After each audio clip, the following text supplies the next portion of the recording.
Mark, welcome to the show. Merry Christmas. I think I can probably now say that greeting, can't I? It's December the 2nd today. Yeah. Yes, Michael, Merry Christmas to you. It's lovely to see you in person. You're looking more and more like Billy Connolly as you get older, I reckon. He's my favourite comedian of all time, but you were a great debater in your day. I think you and Billy could be twin brothers. But no, I'm fully employed, yeah. I'm a full-time tenured academic at the law faculty in Auckland University because all my children and my grandchildren live up here, so we're able to see each other on a regular basis. So I miss the South and I miss the wonderful conversations that people can have on street corners down there. But it's nice up here, and seeing my grandkids makes all the difference. No, good on you, mate. We won't miss the weather, though. Remember, it never got summer Dunedin, but there you go. Listen, Mark, I'm really interested, and because it's a seminal issue. Just to explain, Mark is arguing for a reform of our family courts. And perhaps you could take us back as to I've been involved in the family courts, as you know, personally, over the years, both as an advocate but also as, a recipient of the justice that comes from that particular quarter. And one of the things that was there when people's relationships break up, and if it ends up in front of a family court judge, you're in trouble. Most cases don't they resolve prior to that. There was always an advocate for the child. So there was an advocate usually for mum, and there was an advocate for dad, and then or for grandparents if they were involved. But there was always an advocate for the child. Now you're saying that latter part is now the missing link. When did they get away with that or do away with those, Mark? No, they didn't do away with them totally, Michael. In matters involving day-to-day care, they're still involved. But when it comes to property, and my argument is that property is really important, as you'll know, and children need a good home to live in. And while the Relationship Property Act does have a provision that says they're meant to take into account the interests of children in dividing property, and also this provision says that they must take into account the need for children to have a good home, those provisions are very weak in the analysis because basically what happens is that there's no one there to represent the children. For example, in Australia, when it comes to deciding property, children are taken into account, the best interests of children, and same in the UK. In Australia, they'll sometimes, if you're going to be the primary caregiver, and you'll know what that's like, it's a lot of work and effort and often, at the expense of other things, they will give them a greater share of the property so they can actually look after the children in a way that's appropriate. The same in the UK.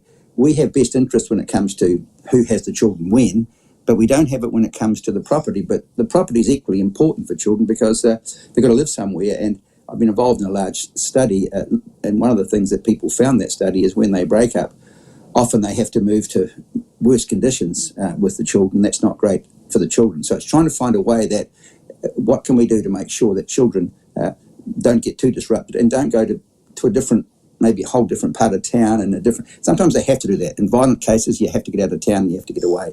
But making sure that children have a good property base, because all the research shows that having a good home for children makes a hell of a difference to their health, their well-being, their ability to do education, all those sort of things. Moving around and stuff is not good for children and very and for adults as well. So that was my main point. We're not doing away. We just don't have that provision, and I think it's something that should be in there because the property outcomes are really important for children. Where they're going to live, what's the premises they're going to live in. Yep. Now you are probably New Zealand's leading academic researcher when it comes to children in the family court, children in divided circumstances. And obviously it's just become part of our generation now. As families break up, children and their interests need to be protected. There have been changes to the family court, though, trying to speed things up or trying to make it less expensive, I think, Mark. Have those changes ended up with any more just outcomes? Look, I still think the court, every family lawyer I talk to, and this is more just having conversation, the court is still pretty overloaded. It can still take well over a year, for example, to get a hearing if you can't resolve it in other ways to decide where children are going to live. And they just can't disappear in the meanwhile. They have to live somewhere in the meanwhile. They have introduced associate judges, but it's still working out what matters they can decide and what matters they can be involved in. So the system seems to be overloaded. It's a large jurisdiction. It has about 16 statutes it deals with. It's dealing with everything from the elderly to the children to everyone else. And I think it just becomes too much at times for people to deal with these issues. I think, as you rightly said, Michael, people are wise to try and work these things out, but it doesn't always happen, because sometimes people need protection, sometimes they need money straight away, or they need access to property straight away, so they do have to come to the court. I think the court tries to do its best, but I've always heard that it's not necessarily working at the speed that one of the principles of the Act is that the children's sense of time, and you'll know very well because you've brought up a number of wonderful, beautiful children, their sense of time is very different from us. A year for a child who's 2, that's half their life. For you and I, that's a lot of years. That's right. And that's where it goes wrong. And that principle's undermined every day in terms of children need decisions made quickly and efficiently so they can get on with their lives. And when things are, as you'll know, Michael, when things are not made up, it just creates more ongoing tension. Sometimes you need a deadlock. It's like an umpire's call in a sport. Bang, it's a goal or not a goal, on we go. But having said that, though, marriage breakups, I think it's the time that humans become their most evil in terms of badness seems to take over them. It's a nasty time. People eventually grow through it, but often children end up as the battleground at those times. Your research would have clearly given you an indication of that, and the family court would be a testament to that every day. But I'm interested in the Care of Children Act of 2004 has a section on child's views, and it says they're very important. It does. But it also got a section that says the administration of property belonging to or held in trust for a child. So they've accepted, obviously, that property and children go together. You're just saying not when it comes to, though, the division of assets when a relationship breaks up. No, people can make their own decisions about that, but basically it doesn't have it has children's interests must be had regard to, but they're only really taken account when parents have neglected their children totally, or a parent's in prison. Otherwise, it's seen as an exceptional case to take that into account. But it also says, and they put that in after the Act was passed, the need for children to have a home. I mean, they do need to have a home, and that isn't perhaps looked at in much depth. When you don't have someone kind of pushing for those things, and I agree, lawyer for the child can sometimes be controversial because sometimes they don't always act for what's important for the child. Many do, and some great lawyers for the child around, but it's a bit of can be a lottery sometimes just to making sure that the person there will actually really push for what's important for the child, and that's crucial. But even the Law Commission said that it's a weak provision when they did reform of the property. It hasn't been implemented yet. That a lot of people found that was difficult to get any leverage in that area. You've got the care of the children, but then you think, well, where are we going to live? And sometimes it may be better to stay in the family home. Sometimes that's the worst place to stay. You need to go somewhere else.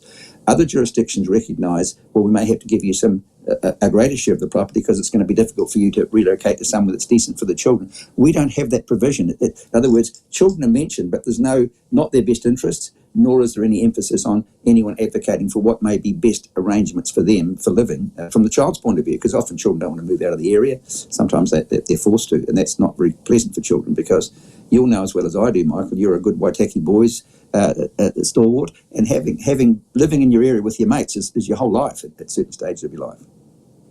No, I didn't. My father was there, Mark. I wasn't, thank God. I shouldn't say that too loud. Michael, where'd you go?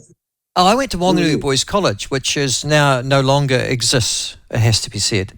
So I managed to go to a whole series of schools that they closed them down after I've been there. I don't know if that's because it's contaminated or if it's just pure serendipity, but there you go. My father was rector of Waitaki Boys. That's, I think, the association. I know he was, yeah. But you'd have gone there. But you went to Wanganui Boys. Is that now Wanganui High School?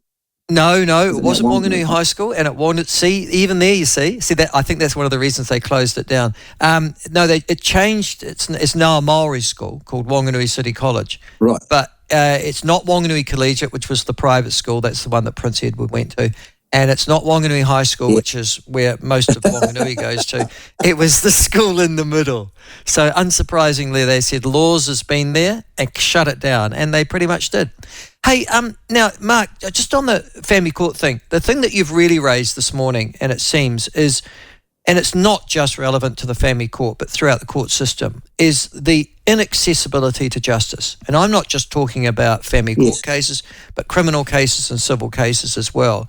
It's just taking so bloody long.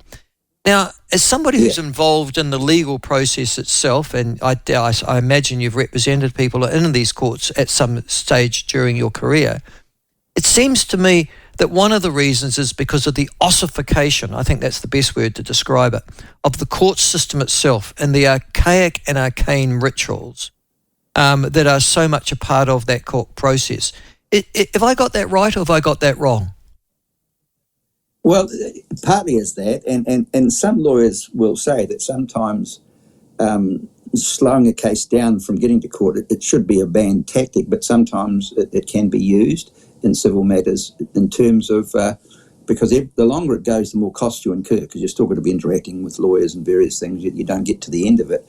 That can be the advantage sometimes to a party who has the stronger financial basis to them. That can happen from time to time, and I've certainly seen that over times, and I don't think the courts would agree with it, but that's a tactic that can be used. I think the slowness, it goes right back to Dickens, doesn't it? Jaundice and jaundice went on for years.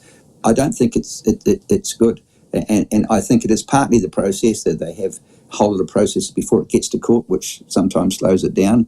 In the old days, matters got to court, if you look at the old courts, quite quickly, and the judge heard the matter and resolved them. So if you go to court, say you go to a higher court proceedings, there'll be a period of time before you get there, and then you've got the time to wait for the judgment. Now, some judges are very efficient, get it out very quickly. Others take longer, and I really do worry about that, because what people want, that's why they go to court, is a decision, and they want it so because then you can get on with your life, whatever way it goes. But if you don't get a decision, it just creates amazing, as you said before, emotional turmoil, and people do start to behave probably worse than they would have had. And once a decision, you sort of go, all right, we'll get on with our lives. But without a decision, everything's in suspension. There's a lot of evidence that litigation stress is terrible for people just waiting to see what's going to happen. You wake up every day thinking, what's going to happen? What's going to happen? And that's not healthy for anyone. It's very bad for the parents, and it's very bad for any litigant in those circumstances.